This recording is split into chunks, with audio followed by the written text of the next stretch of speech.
Et est-ce que c'est un danger existentiel pour le monde occidental, selon vous, cette alliance Chine-Russie, avec la Corée du Nord et l'Iran? Je crois que vous posez une question qui est très importante, et notamment en utilisant le mot alliance. Il n'y a pas d'alliance entre la Chine et la Russie. Il y a effectivement des intérêts convergents, mais il y a une relation qui, quand on la met en perspective sur le long terme, est une relation très complexe, qui est la relation de deux grands pays qui ont 4200 ou 4500 kilomètres de frontières, et qui sont, je dirais, marqués par le passé d'une expansion continue de la Russie vers l'Est. Ça a commencé très tôt, il y a 300 ans, sous Catherine II, et puis ça a continué au XVIIIe siècle, c'est l'époque, au XIXe siècle, c'est l'époque où la Chine est très faible, et où les pays occidentaux, les pays blancs, appelons-les comme ça, prennent des avantages. Et ça a été ce qu'on appelait les traités inégaux. Et la Russie s'est annexée après plusieurs traités, on pourrait y revenir éventuellement, parce qu'il faut avoir ça dans la tête, et les Chinois l'ont tous en tête. Il y a à peu près 2 millions de kilomètres carrés de territoire qui ont été pris par la Russie, notamment sur la rive est du fleuve Amour, jusqu'au Pacifique. C'était la volonté de conquête. Ensuite, il y a eu une compétition permanente entre... Ça y est, là, ils ont réglé tous leurs différents territoriaux. Ils ont réglé des différents territoriaux sur des petites îles, parce qu'après la Deuxième Guerre mondiale, il y a eu l'expansion du communisme, il y a eu une lutte entre le leadership du communisme international par les Chinois ou par les Soviétiques, et il y a eu... en 1960, une rupture sur cette base-là, et en 1969, une guerre qui a fait des milliers de morts entre la Chine et la Russie. Ce sont des souvenirs qui sont encore présents, y compris dans les générations actuelles des deux côtés. Et pour terminer là-dessus, quand j'étais à Pékin, je me rappelle l'ambassadeur russe à Pékin, que j'avais été voir, parce que c'est toujours intéressant d'écouter l'ambassadeur d'un pays voisin, d'un pays qui a des contentieux, d'un pays qui a une mémoire. Eh bien, il me disait, la Chine est un pays dont on n'est jamais sûr de la manière dont elle va évoluer. Or, celui qui me disait ça, c'est celui qu'on appelle l'allié de la Chine. Ils ne sont pas alliés. Et aujourd'hui, la Chine est une grande puissance. On est dans un contexte nouveau, avec une Russie, cette situation de la guerre en Ukraine. Mais ce vieil esprit de conquête d'un côté, esprit colonial des Russes sur les Chinois, tout ceci existe encore, même si on a aujourd'hui des intérêts conjoints entre les uns et les autres, et on va y revenir. Ouais. Michel Duclos, Xi Jinping et Vladimir Poutine parlent d'un partenariat ou d'une amitié sans limite. Alors, qu'est-ce qu'on met dans ce partenariat? C'est une alliance durable, selon vous? Et on a l'impression que quand même la Russie est le vassal de la Chine dans cette relation, que la Chine domine la Russie, ou que c'est son but, même si elle prend garde de ne pas trop humilier la Russie. Je compléterai peut-être ce que vient de dire Maurice. Il faut se souvenir que nous, Français, avec les Anglais, on a été aussi en guerre pendant quelques siècles. Oui. Puis un jour, nos intérêts ont fini par coïncider. Quant à l'Allemagne, il n'y a pas si longtemps que ça. Donc je crois que pour l'instant, les Russes et les Chinois sont dans une relation de très étroite coopération. Et il me semble que ça a vraiment basculé en 2014. Si vous vous souvenez, l'annexion de la Crimée, les Occidentaux ont quand même un peu froncé le sourcil, là, ils n'étaient pas très contents. Et Poutine était furieux de cette réaction. Il a convoqué ces gens et il a dit, bon, ces négociations que vous menez avec la Chine depuis 10 ans sur le pétrole, maintenant vous allez les conclure. Ça a été fait en l'espace de quelques semaines. Naturellement, à des prix avantageux pour les Chinois qui sont assez durs en affaires, d'après ce que je comprends de mes amis russes. Et après, les fois suivantes où j'allais à Moscou, quand je parlais à des gens des milieux d'affaires, notamment du pétrole, je leur posais la question, mais enfin, les Chinois sont en train de vous manger de la laine sur le dos, là, c'est évident. Et ils répondaient avec philosophie, oui, mais c'est une décision stratégique du chef. Et donc, il y a eu un moment au cours de ces dernières années où l'hostilité du Kremlin, disons, du régime du Kremlin, comme dit maintenant M. Macron, à l'égard de l'Occident, est devenue telle qu'ils ont effectivement choisi une option chinoise forte. Quant aux Chinois, c'est un pays qui effectivement maintenant est devenu le numéro 2 dans le monde et qui a de très grandes ambitions. qui a énormément d'influence, notamment dans le sud global, on y reviendra, mais qui n'a pas de vrais alliés. Et je pense que pour eux, c'est important, et alors ce qui est inquiétant pour nous, c'est que c'est surtout inquiétant s'il y avait un clash entre la Chine et Taïwan, où c'est là d'avoir un très grand partenaire capable de les soutenir militairement, alors que ça, bon, ça devient peut-être moins sûr, mais jusqu'à maintenant, on pouvait le penser, capable aussi de, de les aider à contourner les sanctions occidentales pendant un petit moment, en tous les cas, puisque la Russie, c'est une très grande réserve d'hydrocarbures. Oui, c'est un partenariat gagnant-gagnant, comme disent les Chinois. Voilà. Alors, là où, effectivement, on peut s'interroger, c'est est-ce que ça va durer éternellement ? Rien ne dure éternellement en matière de politique internationale. Mais ma réponse, ce serait de dire, aussi longtemps que Poutine est là, je crois que cette quasi-alliance est très solide. Alors, on va écouter tout de suite un extrait d'une déclaration de Vladimir Poutine et on revient ensuite sur le plateau avec vous, Isabelle Nasser. Мы все это видим, и вместе с нашими друзьями, в том числе и прежде всего с Китайской Народной Республики, реагируем на это спокойно, взвешенно, укрепляем свою обороноспособность, в том числе и благодаря совместным военно-морским, воздушным учениям, проводим это на регулярной основе, и уровень нашего взаимодействия постоянно повышается. Alors Isabelle, cette coopération dont parle Vladimir Poutine, là on avait l'impression que jusqu'à présent c'était plutôt un partenariat économique. Là il évoque des entraînements. On est déjà dans le partenariat militaire et qu'est-ce que ça changerait dans la donne si la Chine donnait des armes à la Russie par exemple ou le soutien russe à la Chine, que change-t-il pour la situation en Asie Pacifique? Alors ça dépend comment il se déploie. Je pense que le soutien, enfin le partenariat entre la Chine et la Russie, il est d'un côté économique.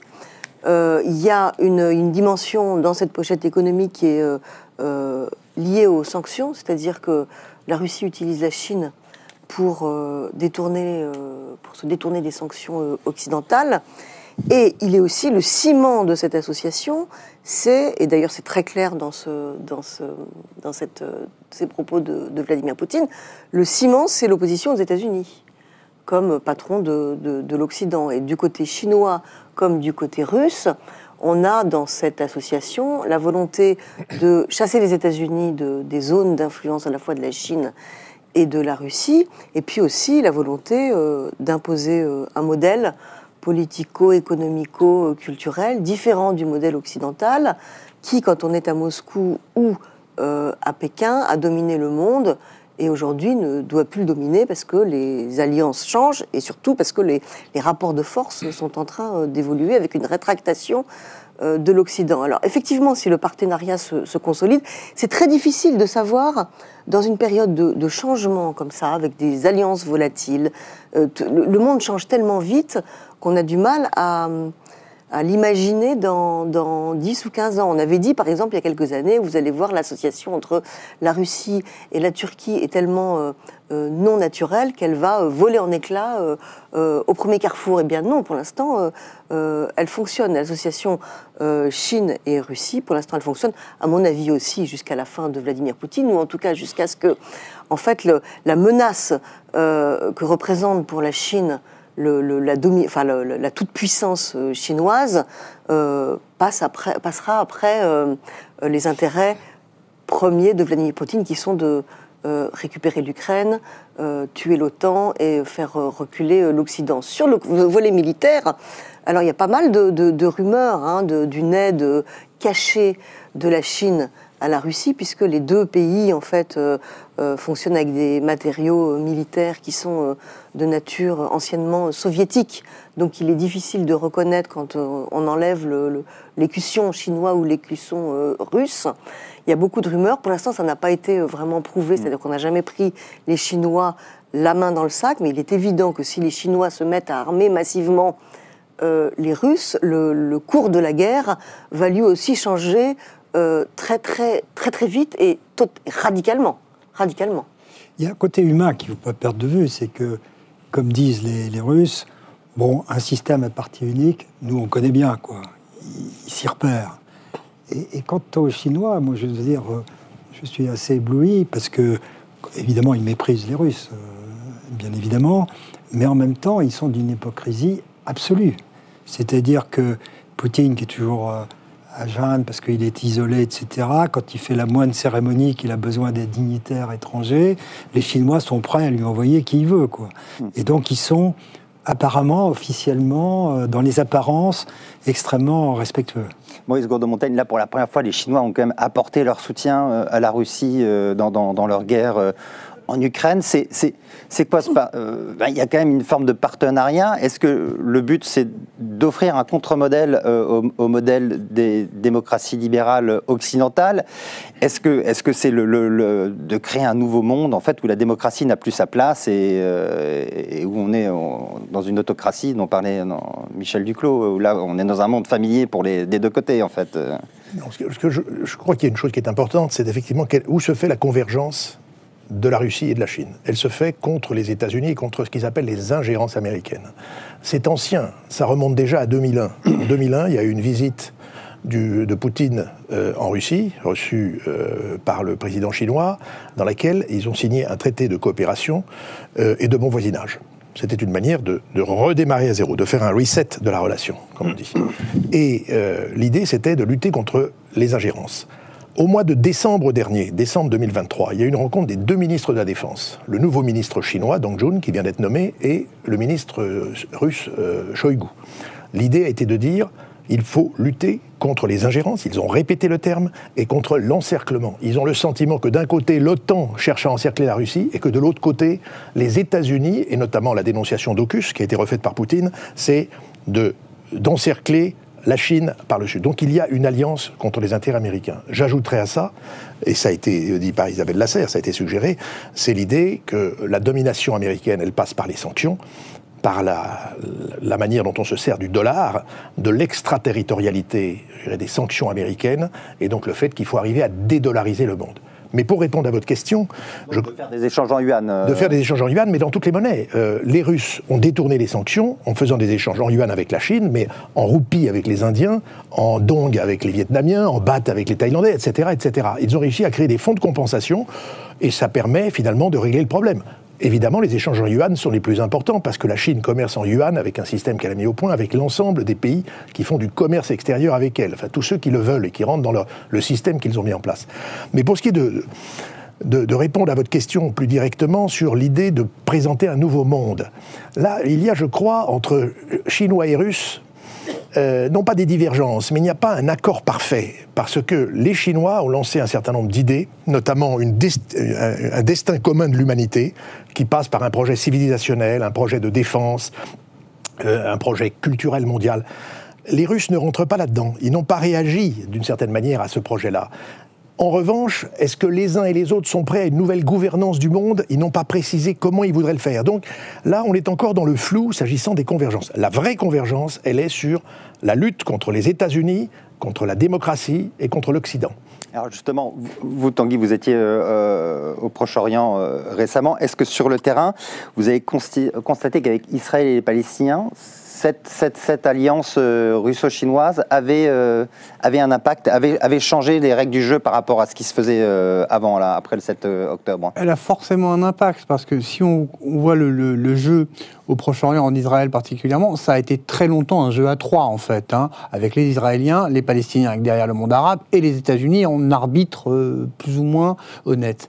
Aujourd'hui, effectivement, la puissance chinoise particulièrement, et on va dire le cynisme et la brutalité russe, offrent un contrepoint aux États-Unis qui peut être extrêmement utile, notamment aux Palestiniens. Ils peuvent tout à fait dire, à un moment, à travers l'Iran par exemple, on tourne le dos. On tourne totalement le dos, obligeant effectivement Israël à plus encore de brutalité, ce que les États-Unis ne sont pas prêts à suivre. Donc effectivement, ça sert à contraindre l'arbitre à rééquilibrer un peu sa position. Alors, on va parler maintenant des autres acteurs de cette grande alliance. Maurice Gourdeau-Montaigne, on a l'impression que le grand gagnant de du jeu actuel de cette alliance et de ce qui s'est fait un peu ces dernières années, notamment depuis le début de la guerre en Ukraine, c'est l'Iran. Est-ce qu'on peut dire que l'Iran est le gagnant de cette... Non, le grand gagnant. Il échappe aux sanctions grâce à la Chine. Il n'est plus question de parler d'accord nucléaire. Est-ce qu'on a encore besoin de parler d'un accord nucléaire avec l'Iran, maintenant qu'il y a cette alliance avec la Chine et la Russie? Si on regarde la situation globale, le grand gagnant dans le monde depuis le début de la guerre en Ukraine, c'est la Chine, incontestablement. La Chine est au centre. La Chine, comme on l'a dit, réorganise le système commercial international avec un système financier, des transactions en yuan. Elle tire un avantage. L'Iran, dans cette situation, rappelons-nous, a quand même été très malmené par les révoltes internes, notamment, rappelons-nous l'affaire de cette jeune fille qui a été tuée par la police des mœurs, les manifestations qui ont en suivi. L'Iran est un régime affaibli aujourd'hui, qui se cherche une nouvelle légitimité, qui est dans la recherche de la succession du guide, le guide Khamenei, à 85 ans passés, au-delà même, et on lui cherche un successeur. Et donc, il y a besoin d'une relégitimation du régime. Il y a besoin de le remettre sur pied. Les Chinois, effectivement, sont intervenus parce que l'Iran a hiérarchisé à nouveau ses priorités et s'est dit, après tout, une guerre avec l'Arabie Saoudite, ça ne nous intéresse pas, donc réconcilions-nous avec l'Arabie Saoudite. Donc l'Iran est gagnant en ce sens qu'il est pour le moment la tête hors de l'eau, qu'il déstabilise la région et donc on se tourne vers lui à tout moment, et qu'il a effectivement la Chine en appui, puisqu'ils ont passé il y a quelques années, il y a 2-3 ans avec les Chinois, un accord pour exporter, un accord qui porte sur 400 milliards, chiffre gigantesque, mais les Chinois adorent les chiffres, et l'Orient en général aime les chiffres, en fait des échanges par lesquels la Chine s'assure des approvisionnements énergétiques. La même chose est faite d'ailleurs par les Chinois avec l'Arabie Saoudite. L'Iran s'est rendu utile dans la guerre en Ukraine en appuyant les Russes. Donc l'Iran, effectivement, a la tête hors de l'eau, mais l'Iran, je ne le qualifierais pas de grand gagnant. Je dirais que l'Iran a gagné un sursis, et donc il est toujours intéressé, naturellement, dans la course au nucléaire. L'Iran rêve d'avoir l'arme nucléaire. L'Iran ne bouge pas pour le moment parce qu'il sait que le moindre geste de sa part pourrait être, je dirais, réprimé par des frappes ou quelque chose de cette nature. Le jour où il y aura l'arme nucléaire en Iran, les choses seront différentes. Mais s'il y a l'arme nucléaire en Iran, là c'est encore un autre débat. Je pense que les pays de la région ne resteront pas inertes et qu'il y aura une course, je dirais, à l'arme nucléaire en Arabie Saoudite, en Turquie, en Égypte et ailleurs, mais ça c'est un autre débat. Ce qui est certain, c'est que l'Iran ne renoncera pas à avoir l'arme nucléaire pour sa survie. Michel Duclos, pour avoir l'Iran nucléaire, c'est quoi maintenant?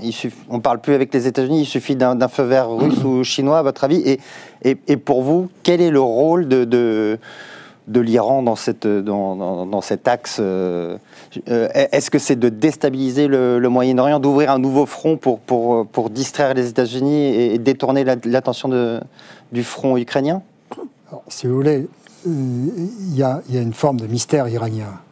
Parce que ce qu'on voit actuellement, c'était la démonstration du livre que vous avez cité, La guerre en Ukraine et le nouvel ordre du monde, c'est qu'il y a un moment d'affirmation de ce qu'on appelle aujourd'hui le Sud global, c'est-à-dire derrière cette expression générale, un certain nombre de pays, des grands pays du Sud, ou de puissances moyennes, comme on veut, quel que soit le vocabulaire qu'on utilise, qui sont désinhibés, qui aujourd'hui peuvent faire leur marché et aller à droite ou à gauche en fonction de leurs intérêts. Les Indiens sont les champions, si je puis dire. D'une certaine façon, on peut dire que c'est un peu les principaux bénéficiaires de la situation actuelle. Ils ont inventé le concept de multi-alignement. Multi-alignement.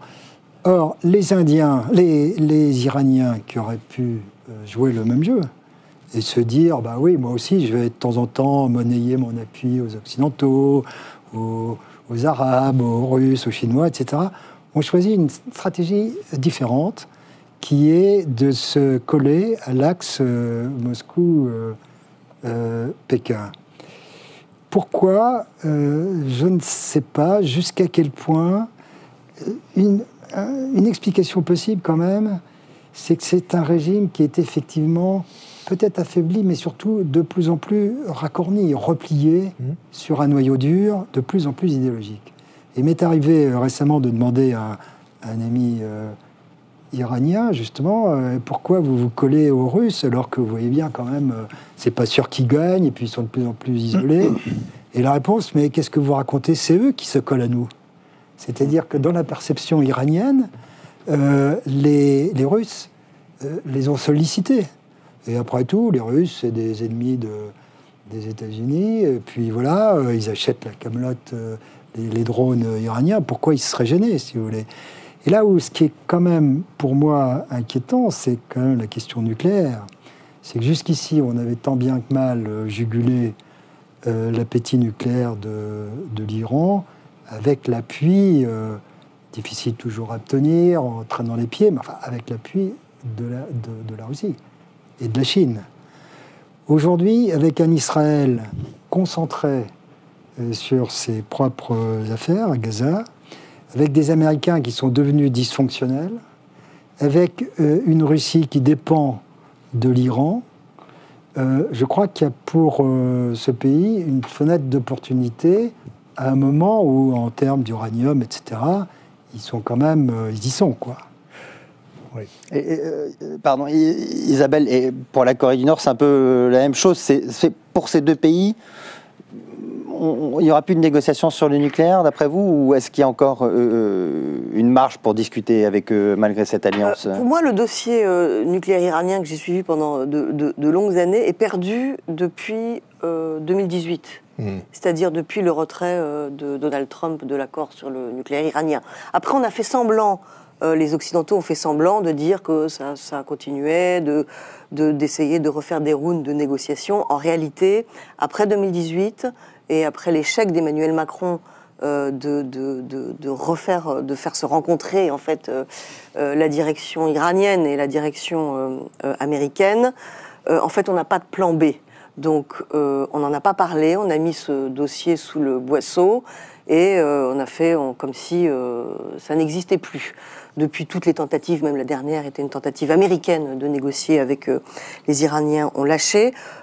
Aujourd'hui, si on veut parler cash, sans langue de bois, les Iraniens sont au seuil nucléaire, donc ils peuvent en théorie avoir la bombe nucléaire dans quelques semaines ou quelques mois. La seule chose qui pourrait les arrêter serait soit qu'ils restent au seuil nucléaire, un peu à la manière israélienne, et que tout le monde fasse un petit peu, vive dans le déni en disant bon, comme ça va, soit des bombardements des États-Unis. Israël a l'arme nucléaire, ils ne sont pas dans. Oui. Non, mais ils ont été dans l'ambiguïté. Ils ont plusieurs centaines d'ogives nucléaires. C'est juste qu'ils sont dans l'ambiguïté nucléaire, c'est qu'ils n'affirment pas ouvertement qu'ils ont l'arme nucléaire. Je parle de l'ambiguïté nucléaire. Soit, alors la seule chose qui puisse vraiment arrêter, ce serait des bombardements américains ou israéliens. Et inutile de dire que dans la configuration actuelle, ces deux solutions paraissent totalement improbables. C'est d'ailleurs, à moins d'une entrée dans la danse extrêmement rapide et violente du Hezbollah, qui rebattrait à nouveau les cartes. Et à mon avis, c'est une des raisons pour lesquelles l'Iran, depuis le 7 octobre et depuis le début de la guerre à Gaza, est relativement prudent, enfin retient vraiment, fait preuve d'une habileté stratégique et d'une finesse d'action quand même assez remarquable. Et si l'Iran ne fait pas rentrer le Hezbollah dans la danse aujourd'hui, c'est aussi justement pour éviter une réponse par la force américaine et qui pourrait finalement être étendue aux installations nucléaires. Je rajouterais juste un élément à ce qui a été dit par Michel Duclos et par Isabelle Lasserre. Je pense que pour le moment, effectivement, l'Iran est au seuil. Ils n'ont pas encore l'arme nucléaire. Est-ce que les Russes, qui sont aujourd'hui qui ont besoin de l'Iran aujourd'hui, est-ce que les Russes toléreraient d'avoir à leur flanc sud une puissance nucléaire alors que les Russes ont toujours été extrêmement vigilants sur la prolifération? Ça, c'est une question. Et on n'est pas encore ce jour-là. Le jour où ça arrivera, on aura peut-être des surprises. Les Russes, à mon avis, ont du mal à le tolérer, car j'avais entendu dans la bouche du président Poutine, il y a déjà une quinzaine d'années, que jamais ça ne serait possible. Est-ce que c'est une affaire... bien avant l'Ukraine, c'était dans les années 2000. Ouais. Mais sur le plan, je dirais, des équilibres stratégiques, Ukraine ou pas Ukraine, on est sur un autre niveau. Et là, il peut y avoir des surprises. Est-ce que les Chinois toléreraient également? Les Chinois ne sont pas proliférants non plus, du tout. Et ils sont très jaloux, je dirais, de leur possession de l'arme nucléaire en tant que puissance au titre du TNP. Je crois que là, il y a encore un chapitre qui n'est pas écrit. Il y a un autre vilain canard nucléaire, en devenir, c'est la Corée du Nord. Michel Duclos, quel est son rôle dans cette alliance? C'est d'envoyer des obus à la Russie. Quelle est l'utilité de la Corée du Nord dans cet axe? Si vous voulez, bon, peut-être 2 nuances sur l'Iran. Avec Isabelle, en général, on est d'accord, mais petite nuance, je crois que ça c'est quand même... il y a encore eu une possibilité de régler le problème, en tous les cas de renouer avec l'Iran, au début de l'administration Biden. Et là, autant cette administration a été bonne en politique étrangère, dans beaucoup de sujets, autant là, quand même, je crois qu'il y a une occasion qui a été manquée. Ensuite, l'Iran au seuil du nucléaire, c'est toujours le problème. Si les acteurs politiques étaient parfaitement rationnels, effectivement, pour eux, c'est la situation idéale. Ils peuvent menacer tout le monde, ils sont très respectés, et en même temps, ils n'ont pas le blâme d'avoir franchi un tabou. Mais malheureusement, l'histoire nous apprend qu'il est assez rare que les décideurs politiques soient complètement rationnels. Et donc, il y a quand même un risque, et j'entends bien ce que dit Maurice sur l'attitude des Russes et des Chinois. Je crains quand même que les circonstances actuelles offrent une opportunité particulière à ceux qui, au sein du régime iranien, parce que comme toujours, il y a des différents clans, différents équilibres, ceux qui doivent dire, écoutez, c'est le moment ou jamais, quoi. C'est ça que je redoute. Alors, les Coréens du Nord sont dans une situation différente.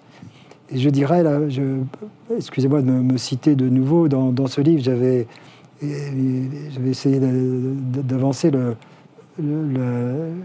la notion de situation révolutionnaire ou pré-révolutionnaire, comme chez Tocqueville. La révolution se produit quand, à un moment donné, la bourgeoisie, les parlements, le peuple se trouvent alignés pour dire les aristocrates, ça suffit. Et après tout, on est dans une situation où les vieilles puissances, maintenant, les Américains, les Européens et leurs alliés, se trouvent encerclés par des puissances émergentes et des puissances révisionnistes, contestataires, quel que soit le vocabulaire qu'on utilise. Et la stratégie chinoise, c'était probablement d'organiser cette coalition à un moment donné. Poutine, c'est le ballot qui est parti trop vite. Et au fond, c'est assez difficile aujourd'hui, si les Occidentaux ne sont pas trop maladroits, que la coalition des contestataires se produise dans l'état actuel des choses. Mais s'il tient suffisamment longtemps en Ukraine, si les Chinois sont à leur tour pris de l'hubris et veulent absolument atteindre leurs objectifs nationaux à Taïwan, il peut arriver ce moment de coalition de tout le monde contre l'Occident. Et là, la Corée du Nord, je crois, là, a une carte à jouer, puisque, effectivement, maintenant, je disais tout à l'heure, cette phrase des Iraniens qui estiment que c'est les Russes qui sont venus vers eux, les Coréens du Nord, encore plus. C'est quand même, maintenant, le ministre des Affaires étrangères russe va à Pyongyang, fait des courbettes pour obtenir des munitions. On voit l'effet déjà... Juste un chiffre sur les munitions. L'Europe avait promis 1 million d'obus et de munitions à l'Ukraine pour le printemps 2024.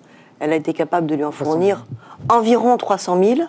La Corée du Nord a fourni 1 million d'obus et de munitions à la Russie. Voilà, les chiffres parlent quand même... Tanguy Berthemet. Pas de la même qualité, on est bien d'accord. Voilà, mais c'est l'effet de masse. C'est l'effet de masse qui compte. Voilà. Tanguy Berthemet, vous allez souvent sur le terrain en Ukraine. Vous avez vu les effets de ces livraisons d'armes. Ça change quoi sur le terrain, les armes iraniennes et les armes nord-coréennes? On a l'impression qu'ils ont repris le dessus quand même un peu grâce... alors que l'Occident était en difficulté pour livrer les munitions, comme le disait Isabelle, aux Ukrainiens, que les Russes, eux, sont montés en puissance grâce à l'aide des... L'Iran et la Corée du Nord, on l'a dit, le matériel n'est peut-être pas fabuleux, mais il est là en grand nombre. Et il a servi à deux choses. On a très bien vu à l'été 2022 l'arrivée des Shahed, donc de ces drones suicides iraniens, drones kamikazes, ont été extrêmement utiles, ont lancé des campagnes de bombardement et ont très rapidement saturé les défenses aériennes ukrainiennes qui étaient déjà très limites. Donc ça a été très efficace. Alors en eux-mêmes, effectivement, ils ne font pas beaucoup de dégâts. C'est vrai qu'un Shahed, ça ne fait pas beaucoup de dégâts, ça a une charge de munitions assez faible, ce n'est pas ça qui va changer le cours de la guerre. Mais en revanche, ça coûte très cher à descendre. Et les Ukrainiens n'ont jamais très bien trouvé Et ça coûte pas cher à fabriquer. Et ça coûte pas cher à fabriquer. Donc il y a un moment.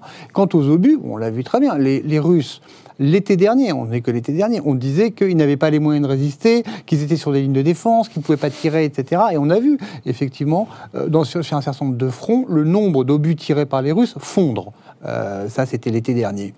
Et là, on a vu à Dinka, qui viennent dont les troupes ukrainiennes viennent de se retirer, qu'ils l'ont gagné essentiellement par l'artillerie.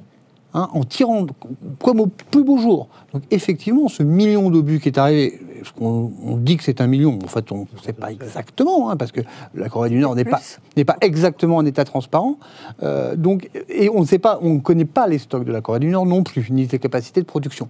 Mais c'est évident qu'en tout cas, les Russes semblent, dans leur discours, bien plus sereins qu'ils ne l'étaient il y a 6 mois, et les Ukrainiens semblent bien plus inquiets. Et oui, ils disent qui tire 1 pour 10, un obus ukrainien pour 10 obus russes en ce moment. Il y a aussi, chez les Ukrainiens, on le sait, cette volonté de pousser les Occidentaux à fournir. À donner plus. Peut-être qu'ils enjolivent un peu les choses, dans le mauvais sens pour eux. Mais oui, c'est évident que ça change énormément. Alors après, la question, pour en revenir au nucléaire, c'est en contre quoi les Iraniens dealent leur shahid et autres matériels. Est-ce que c'est uniquement de l'argent ou est-ce qu'effectivement ils veulent un soutien russe sur le nucléaire que les Russes maîtrisent parfaitement ? Maurice Gorat-de-Montagne, on a l'impression qu'il y a quelque chose qui a changé depuis le premier axe du mal, entre guillemets, qui était celui qui avait été décrété par George Bush après le 11 septembre avec la Syrie, l'Irak et déjà, c'était la Corée du Nord, il me semble, où en fait c'était des États parias. Et aujourd'hui, on a l'impression que le regard du monde, en tout cas du monde non occidental, a changé, que ces États sont plus du tout des États parias en réalité. C'est pas ce qu'on appelle État paria. Les États-Unis, par la bouche du président Biden, avaient décidé que l'Arabie Saoudite serait traitée aussi comme un État paria après l'assassinat du journaliste Khashoggi. Donc, je crois qu'il faut se méfier de ce type d'appellation. Non, il y a une réorganisation, je dirais, du monde autour d'un bloc. Et c'est le seul qu'on peut appeler bloc, qui est le bloc occidental, qui est le bloc de l'OCDE, qui est le bloc des échanges, qui applique un certain nombre de règles. Qui applique des sanctions sur ceux qui ne se comportent pas comme ils le voudraient. Et puis, il y a le reste. Et Michel Duclos en parlait. Il y a l'Inde, qui tire très bien son épingle du jeu. Il y a l'Indonésie. Il y a les BRICS. Regardons ces groupes qui s'organisent. Les BRICS, créés en 2009, après la crise financière, les BRICS se sont organisés. Les BRICS sont devenus, tous ces pays, Brésil, Russie, Inde, Chine, Afrique du Sud, des pays producteurs de pétrole, Iran, Émirats, Arabie Saoudite, plus de pays africains, eh bien, ces BRICS, ils ont une capacité économique, politique, militaire, technologique, à des degrés divers, mais ils sont capables d'entraîner derrière eux. Et si vous ajoutez à ça la capacité des Chinois d'animer, je dirais, ces BRICS, notamment sur la dédollarisation, tout un système qui permet à tous les clients de ces pays-là de continuer à travailler entre eux, à échanger entre eux. Regardons la zone Asie-Pacifique. Il y a une zone immense où il y a la moitié de la croissance du monde, la moitié des échanges du monde qui se fait, dans laquelle il y a les pays de l'ASEAN, les 10 pays de l'ASEAN, plus la Chine en tête, le Japon, etc. Les États-Unis se sont retirés d'une zone transpacifique sous Trump, en laissant la Chine prendre le leadership. Donc on est dans un monde qui se réorganise. Vous ajoutez à ça les routes de la soie. Et rappelons-nous que l'Ukraine faisait partie des routes de la soie dès 2014, ce qui manifeste un intérêt de la Chine pour l'Ukraine. Bref, on est dans un monde qui est complètement en train de se réorganiser.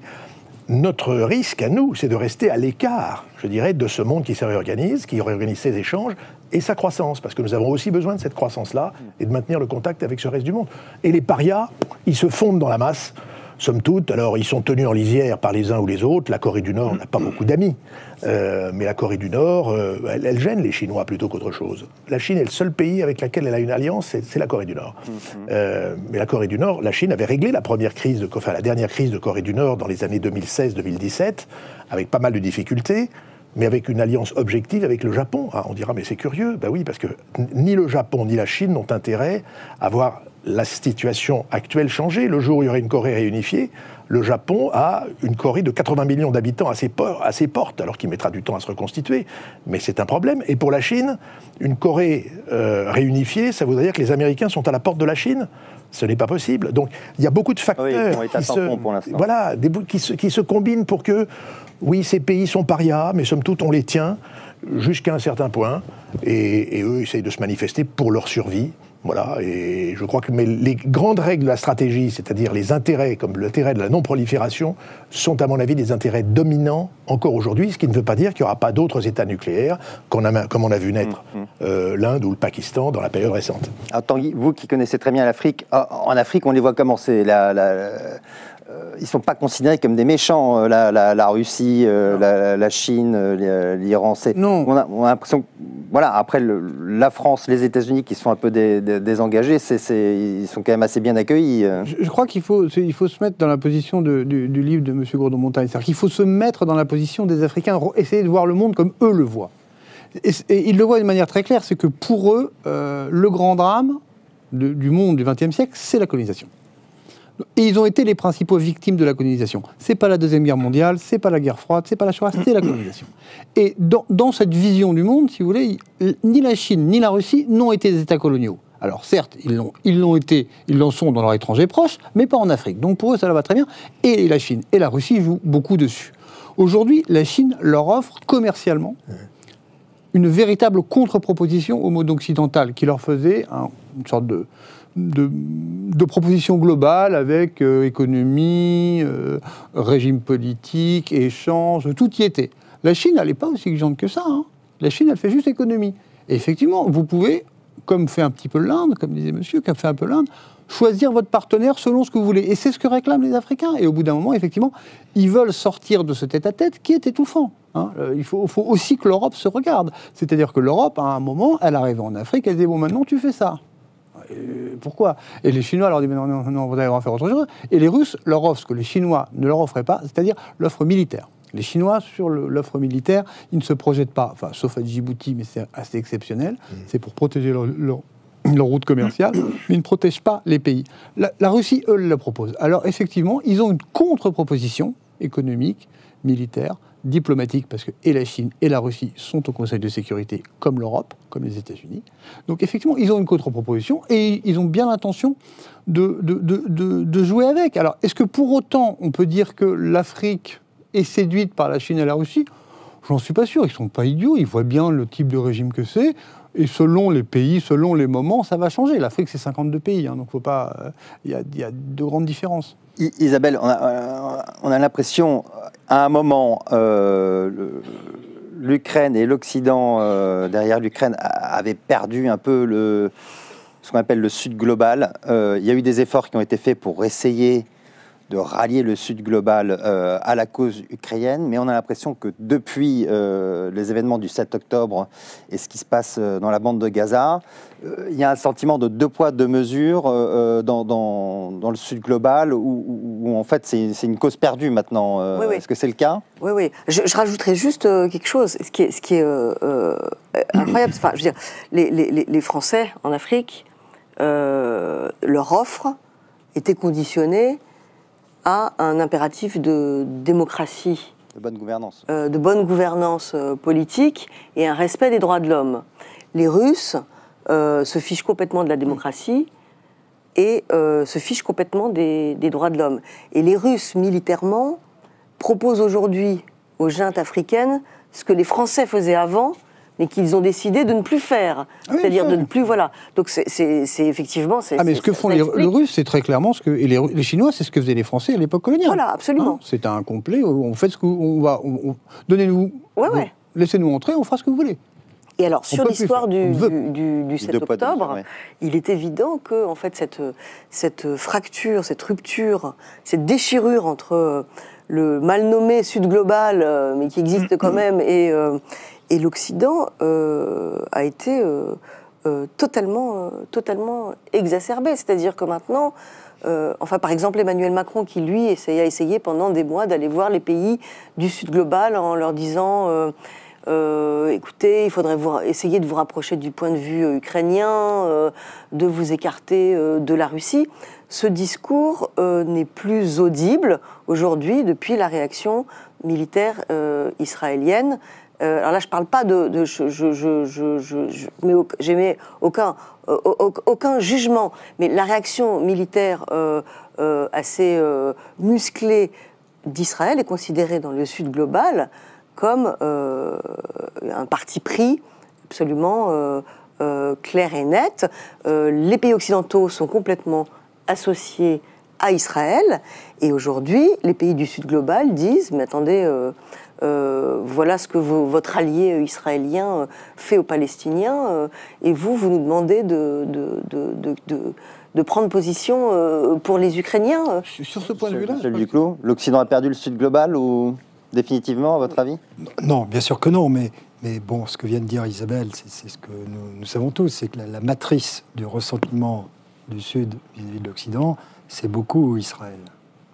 Pour des raisons sur lesquelles on ne va pas revenir, c'est peut-être très injuste, tout ce qu'on veut, mais c'est vrai que c'est là où il y a un point de discordance fondamentale. Alors, non, on n'a pas perdu parce que malgré tout, il y a des cartes, par exemple, les institutions financières internationales qui sont encore entre les mains des Occidentaux, grosso modo. Je crois que là, Macron a une intuition juste, c'est que notre intérêt, c'est pas de les saborder, c'est pas de les livrer aux Chinois. Mais les Chinois font de l'entrisme partout, ils oui, essaient d'en prendre le contrôle. C'est quand même de les réorienter. Avec plus ou moins de succès, mais... C'est quand même de les réorienter pour qu'elles soient davantage au service des besoins de ces nouveaux pays émergents. Les Américains procèdent autrement, c'est pas leur façon de penser, mais ils sont pas très loin de nous pour l'instant sur cette question des institutions financières internationales. Et puis, il faut en sorte de ramener les Indiens le plus possible dans leur camp. Les Indiens seront, comme je l'ai dit tout à l'heure, jamais d'un côté ou de l'autre, mais malgré tout, ils peuvent pencher davantage du côté des Américains que du côté des Chinois. Et c'est comme ça que petit à petit, on peut constituer à nouveau une coalition. Mais il aurait fallu qu'on s'en occupe plus tôt. Notre problème, c'est qu'on vient un peu tard. On a du mal à comprendre le rejet des sanctions dans ces pays. Parce que une des clés, pour moi, en tous les cas, de cette question du Sud global, c'est que ce sont des pays qui ont besoin de stabilité. Et on ne doit pas apparaître comme ceux qui déstabilisons le système, si vous voulez. Il faut qu'au contraire, on essaie de constituer avec eux, en cooptant ceux qu'on peut coopter, une coalition pour la stabilisation du monde. Et une stabilisation du monde qui fait percevoir les Russes aujourd'hui, et peut-être demain les Chinois et d'autres, mais les Russes, les Coréens du Sud et les Iraniens, comme des déstabilisateurs. C'est ça qu'ils n'aiment pas, a priori. Si je peux me permettre, c'est la difficulté, et c'est pour ça que ce que disait Isabelle est intéressant sur Israël, c'est qu'en Afrique, Israël est perçu comme un pays colonial et occidental. Et que si l'ordre qu'on leur propose de stabilisation, c'est celui, effectivement, de la colonisation ou de l'ère post-coloniale, néocoloniale, ils n'en veulent pas. Et c'est le modèle, pour l'instant, dont on n'arrive pas à se décoller. On n'arrive pas, alors on vend autre chose que ça. Parmi les choses qu'il faudrait essayer de mieux comprendre, c'est pourquoi les pays africains sont beaucoup plus frappés par la colonisation aujourd'hui, les générations actuelles, qu'il y a 15 ans, ou qu'il y a 20 ans. Prise de conscience. Les gens qui ont fait la révolution, enfin qui ont pris l'indépendance contre les Français, ils l'ont fait au nom des valeurs de la France, de la République. Il faut être ça. Les Africains d'aujourd'hui, ils ont complètement oublié. La France est devenue une puissance moyenne parmi d'autres. Il est contre le néocolonialisme, pas tellement contre le colonialisme, curieusement. Et puis alors, un autre facteur très impressionnant pour moi, c'est l'homogénéisation qui s'est produite entre ces pays. De même que, si vous voulez, la vitesse de circulation des mœurs entre les États-Unis et l'Europe, qui était jadis de 15 ans, aujourd'hui, c'est de 1 ou 2 ans. Le wokisme s'installe à Paris beaucoup plus rapidement que ça aurait été le cas il y a 15 ans. De même, entre ces pays, il y a une circulation des idées, des sentiments, qui fait qu'une émirienne se sent aujourd'hui avoir les mêmes griefs qu'une africaine à l'égard de l'Occident. Donc, on a vraiment, je crois, un très grand effort à faire sur ces sujets. Maurice Gourdon-Montagne, on a quand même l'impression qu'il y a eu une forme de désengagement de l'Occident, que ce soit en Afrique, au Moyen-Orient, avec le pivot asiatique des États-Unis, quand déjà ça a commencé avec le retrait de l'Afghanistan. D'une certaine façon, on a laissé un vide dans lequel se sont engouffrés le roulet compresseur chinois et russe. Et est-ce qu'il y a une façon de reprendre pied maintenant dans cette partie du monde qu'on avait un peu délaissée ? Non, mais, ou est-ce que maintenant que la machine est en route, c'est devenu très compliqué? La machine est en route depuis qu'on a décidé, qu'on a laissé les capitaux circuler librement, des liquidités circuler librement, et qu'on a permis à un certain nombre de pays qui en avaient la capacité de se développer. C'est donc ce monde multipolaire. Mais ce monde multipolaire, il décide, il veut aussi avoir voix au chapitre, et décider pour lui-même, et non pas seulement selon les règles qui ont été fixées dans les années 1945, ou plus tard avec Bretton Woods, ou plus tard avec ce qui a pu se passer après la crise financière. Ces pays-là, ils ont envie de dire leur fête, de dire leurs mots, et ils veulent que les institutions internationales reflètent le monde d'aujourd'hui. Ce qui est paradoxal, c'est que ceux qui s'accrochent aux institutions telles qu'elles existent, ce sont les Chinois et les Russes qui, par ailleurs, les contestent. Mais donc, il faut retrouver une règle. Moi, je vais vous dire, ma conviction, c'est que nous sommes souvent trop fermés à des propositions qui viennent de l'autre côté. On a parlé de l'Ukraine tout à l'heure. Rappelons-nous la position de la Chine sur l'Ukraine. C'est une position qui est très ambivalente. Premièrement, on ne condamne pas l'invasion. Deuxièmement, on rappelle à tout moment la souveraineté, l'intégrité territoriale, l'indépendance d'un pays. Ça peut nous paraître paradoxal. Sur cette base, les Chinois ont produit en avril 2023, ou en mars 2023, un papier de position en 12 points qui reprenait un certain nombre de principes de la Charte des Nations Unies, qui ne condamnait toujours pas l'agression russe en Ukraine, qui est un fait, une violation de la Charte des Nations Unies, mais qui reprenait certains principes. Ce sont des positions ambiguës. Pourquoi est-ce que nous n'acceptons pas de nous mettre autour d'une table en disant « mais vous dites ça, pourquoi n'en parlons-nous pas? Pourquoi sommes-nous systématiquement fermés à des positions ou des propositions qui viennent d'ailleurs ?» Elles ont aussi leur bien fondé. Comme l'a dit à juste titre Michel Duclos, les pays du monde ont des besoins de développement immenses. La démographie galopante du monde fait qu'il faut que ça fonctionne. Il faut qu'il y ait une stabilité. Et s'il n'y a pas de stabilité, il n'y a pas de prospérité. S'il n'y a pas de prospérité, les gens crèvent de faim. Et ça, c'est quelque chose de très grave. Et donc, s'il y a des famines, etc., il y a une déstabilisation sociale et politique qui est gravissime. Il y a des guerres civiles. Le monde veut éviter ça. Comment faisons-nous? Il ne s'agit pas de passer sur nos principes. Donc l'Occident... moi, je reviens toujours à la phrase qui m'est favorite. Kishore Mahbubani, historien singapourien, a dit « Les 400 ans de domination occidentale sur le monde sont une parenthèse qui est en train de se refermer. » L'Occident existe toujours, l'Occident a toute sa place et son rôle à jouer et son poids sur la scène internationale. Mais les autres existent aussi. Comment est-ce qu'on invente de nouvelles règles de fonctionnement sans être systématiquement fermé à ce qui vient du Sud global? Ça, je crois que c'est la question qui se pose aujourd'hui. Merci. En Afrique, Tanguy, on a l'impression qu'il ne s'agit pas de fonctionnement des institutions internationales. On a l'impression que quand un certain nombre de juntes militaires prennent le pouvoir, ce qu'ils veulent, c'est un acteur comme Wagner qui vient les conforter et leur permettre de stabiliser un peu la situation, entre guillemets, et jouer le rôle que jouaient avant l'armée coloniale. L'armée coloniale, enfin les interventions françaises. L'une des choses dans l'intervention française au Mali, par exemple, c'est qu'effectivement l'intervention française au Mali est faite sans arrière-pensée, mais les Français ont dit on doit la faire avec nos valeurs. C'est-à-dire qu'on va pas faire ce que vous voulez, on va faire ce qu'on veut.